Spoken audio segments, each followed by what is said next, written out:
नमस्कार दोस्तों, स्वागत है आपका द क्राइम बुक के एक और भूतिया घटना में एक और सच्ची कहानी के साथ। अगर आपको इस तरह की कहानियां पसंद आती है तो हमारे चैनल पर और भी वीडियो रखी है, आप उन्हें भी एक बार जरूर देखें। तो चलिए आज की इस कहानी में आगे बढ़ते हैं। एक गांव में एक बंटी नाम का एक लड़का रहता था। वह परीक्षा देने के लिए गुजरात जा रहा था। ठंडी का दिन था, चारों तरफ से कोहरा छाया हुआ था। आमने सामने भी कोई भी नहीं दिख रहा था। पूरे 15 घंटे के बाद वह गुजरात पहुंच गया।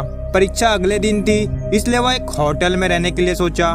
रात हो गई थी और कहीं भी उसे उसके बजट में सस्ता होटल नहीं मिल रहा था। काफी ढूंढने के बाद उसे एक सस्ता होटल मिला। वह उस होटल में एक कमरा बुक करवाया और जब वह कमरे में गया तो देखा कि कमरे के चारों तरफ जाले लगे हुए थे।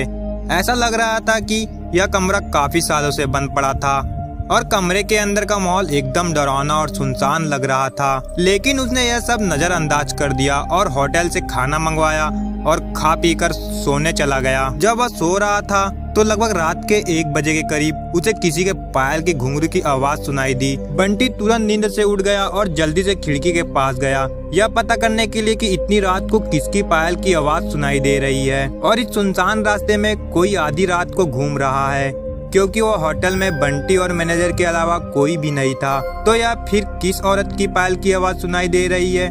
बंटी खिड़की पर काफी देर तक खड़ा रहा, लेकिन उसे कोई भी नहीं दिखाई दिया।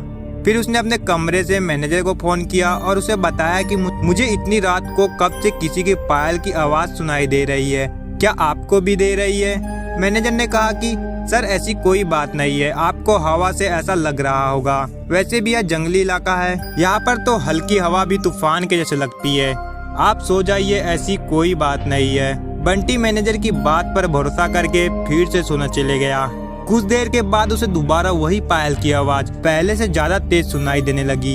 इस बार उसने अपने कमरे का दरवाजा खोला और सीधा होटल के बाहर देखने चला गया। जब वह बाहर आया तो देखा कि एक काफी लंबी औरत जो सफेद साड़ी पहनी हुई थी, उसके काफी लंबे बाल थे और चेहरा ढका हुआ था।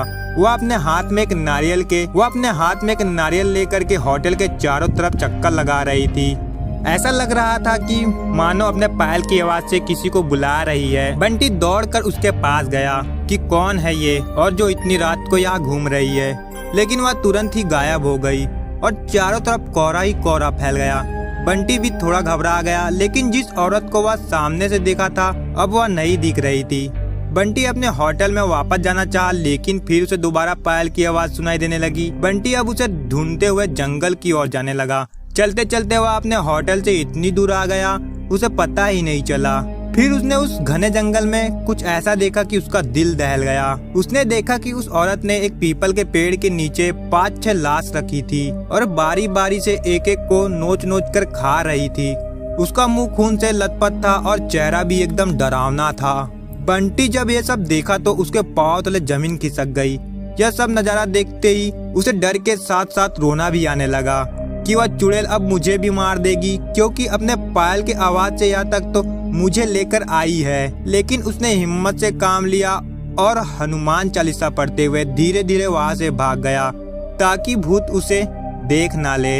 लेकिन भूत तो भूत होते हैं। बंटी जैसे ही वहाँ से भागने की कोशिश किया, वह चुड़ैल अचानक उसके सामने आ गई और उसे इशारे से अपने अड्डे पर ले जाने लगी जहाँ पर उसने लाशें रखी थी। बंटी हनुमान जी की जाप करते हुए इतनी तेजी से भागा कि मानो जैसे उसके अंदर किसी की शक्ति आ गई हो। भागते भागते सीधा वह अपने होटल वापस आ गया और थोड़ी देर रुका तो उसे एक आदमी दिखाई दिया।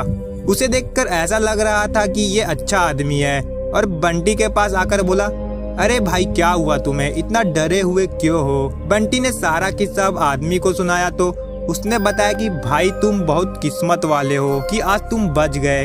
वो भूत किसी को भी नहीं छोड़ती और तुम इस होटल में क्या कर रहे हो, इसको तो बंद हुए काफी साल हो गए। बंटी जब वह उस आदमी की इतनी बात सुना तो उसका डर के मारे पसीने निकलने लगा। फिर वह आदमी बताने लगा कि इस होटल में बहुत साल पहले एक लड़की के साथ 4-5 लड़के उसका भयानक तरीके से रेप करके मार दिए थे। लड़की तो मर गई, लेकिन किसी को भी वह नहीं छोड़ी और जो भी रात के समय इस रास्ते से गुजरता है सबको अपने कब्जे में ले लेती है और मार देती है।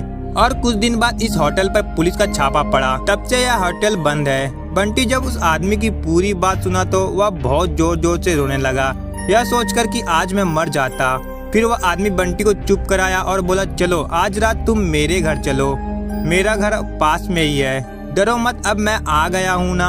बंटी उस आदमी को धन्यवाद किया और उसके साथ उसके घर चला गया और अपने आप से एक वादा किया कि आज के बाद वह भूल कर भी कभी अनजान जगह पर नहीं जाएगा।